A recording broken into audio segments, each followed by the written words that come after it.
Hello, thank you for attending my poster session on the work of lateral inhibition and winner-take-all in domain-wide racetrack arrays for neuromorphic computing. The work is carried out in UT Austin in collaboration with UT Dallas and the San Diego National Lab. Also, we would like to acknowledge funding from the NSF. The domain-wide magnetic tunnel junction neuron is a spintronic artificial spiking neuron that has integrate and fire function. Also, when two neurons are placed side by side, the more active neuron can inhibit the activity of the less active one, thereby mimicking lateral inhibition. Lateral inhibition can lead to various forms of winner-take-all phenomenon as a result of neuronal competition.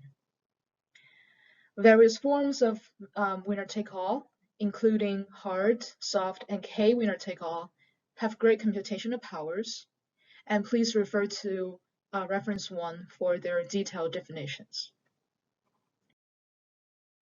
In our work, we first extract lateral inhibition parameters from micromagnetic simulations, and then use them to calculate the resulting domain-wide velocity change.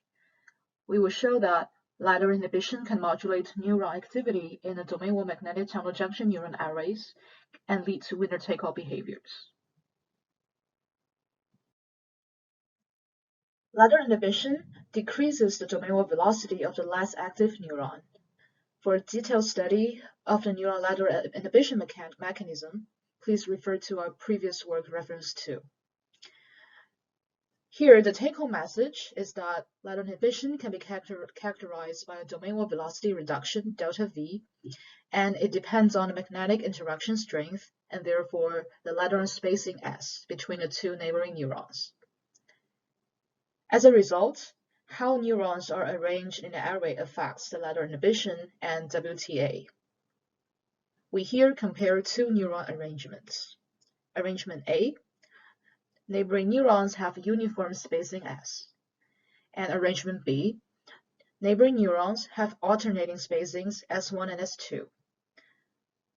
In the latter case, the asymmetric arrangement is intended to prevent magnetic stray fields of both neighboring neurons from canceling each other.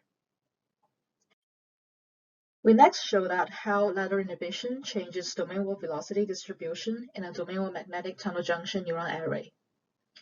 In figure A and B, the gray line shows a series of initialized domain-wide velocity values randomly assigned to the neurons. Velocity change is calculated based on inhibition parameters. In both figures, domain-wide velocities are ranked from the lowest to the highest, and we can conclude that when lateral inhibition strength is small, it reduces overall domain-wide velocities in the domain-wide magnetic tunnel junction array, but does not prohibit any neurons from firing, thereby mimicking soft WTA as shown in A.